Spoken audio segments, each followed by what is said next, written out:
안녕하십니까. 2024학년도 강원대학교 자유전공학부 학생설계전공 공모전에서 노동사회연대 전공으로 최우수상을 수상하게 된 박소희라고 합니다. 반갑습니다.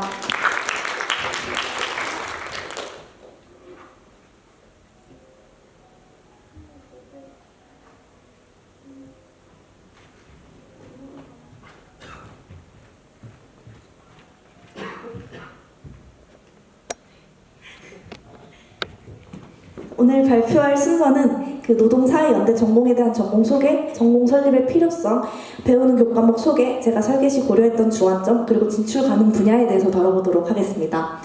노동사회연대 전공이란 노동자, 사용자, 정부의 협력과 연대를 통해 지속 가능하고 상호 이익을 극대화하는 방법을 연구하는 학과입니다. 이 학과를 통해 정부는 국가 경쟁력 강화를, 기업은 생산성 제고를, 근로자는 권익 증진을 달성할 수 있도록 관계 구축 방법을 보완하는 데 목적을 두었습니다.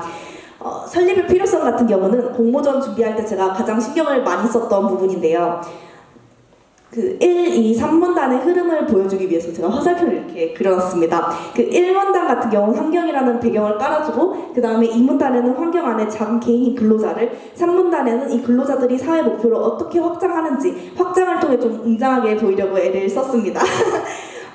전통적 경영환경과 현대적 경영환경을 비교해서 살펴보자면 예전에는 노동환경이 단순했습니다. 국가의 규제가 작았고, 그러니까 작은 정부였고, 지역사회다 보니까 국가나 기업이 신경 쓸 거리가 적었습니다. 그러나 지금은 노동환경이 훨씬 복잡해졌습니다.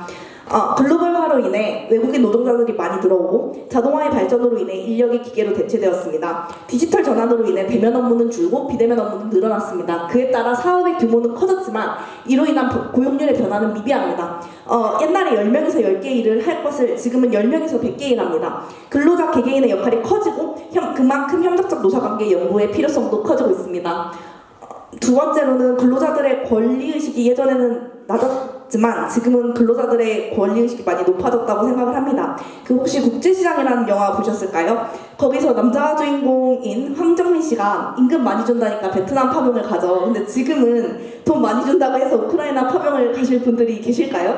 저는 아마 없을 거라고 생각을 하는데 그만큼 근로자들의 권리의식이 높아졌기 때문이라고 생각을 합니다. 옛날엔 노동이 단순히 돈벌이 수단이었다면 지금은 자아실현의 수단이 됐습니다. 또 MZ세대들 같은 경우는 워라밸을 매우 중시하기 때문에 현대 노사 갈등은 임금 협상만의 문제도 아니고 근로 조건만의 문제도 아닙니다. 노동자 삶 전반에 영향을 미치는 복합적인 문제이기 때문에 다각적이고도 전문적인 분석의 필요성이 커지고 있습니다. 그리고 마지막으로 예전에는 노사관계를 회사랑 근로자 둘만의 개인적인 문제로 인식을 했습니다. 하지만 지금은 노사관계를 사회적인 문제로 인식을 합니다. 왜냐하면 인재 유출을 줄이고 퇴사율을 줄이는 게 너무나 중요해졌습니다. 이게 하나의 사회의 목표가 되어서 경제적 발전과 사회적 안정을 동시에 도모하기 위한 연구의 필요성도 커지고 있습니다. 노사관계에 대해 정의를 한다면 지금까지의 노사관계는 파이 하나를 기업과 근로자가 얼마나 더 먹냐 하는 제로섬 게임이었다고 생각을 합니다. 하지만 앞으로 나아가야 하는 이상적인 방향은 노사관계의 대립이 아니라 연대입니다. 연대를 통해 파이 자체를 확장을 해야 되고 연대를 이룰 수 있도록 하는 정부의 역할이 매우 중요해졌습니다. 노사관계를 논할 때 그렇기 때문에 노사관계를 논할 때 행정학을 빼놓을 수 없다고 생각을 합니다. 구체적으로 노동사회연대 전공의 교과목을 살펴보자면 경영학과랑 행정학과랑 법학으로 구성을 했는데 경영학과를 통해 기존 노사관계를 파악하고자 했습니다.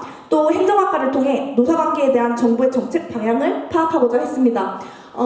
행정학과 같은 경우 또 국가기관만이 가진 그런 특수하고 폐쇄적인 조직 구조가 있습니다. 이에 맞는 인사관리를 배워서 노사관계를 이해하고자 했습니다. 또 법학 같은 경우 노동자의 권리보호와 노사정책에 대해 더 깊게 이해하고자 포함하였습니다. 설계 시 주안점의 경우는 학부 차원에서 이수가 제한되는 법과목을 최대한 포함하여 편성을 했습니다. 강원대는 로스쿨이 있습니다. 법학 교육이 상당히 제한이 되는데 이 한계를 다양한 과의 법과목을 포함해서 극복을 하고자 했습니다. 예를 들면 일반사회교육과의 시민생활과 법이라는 과목이 있습니다. 판례비평과 모의재판, 법원 견학 등으로 다양한 방식으로 법 체화를 할 수 있겠다라고 생각을 했기 때문에 포함을 했습니다.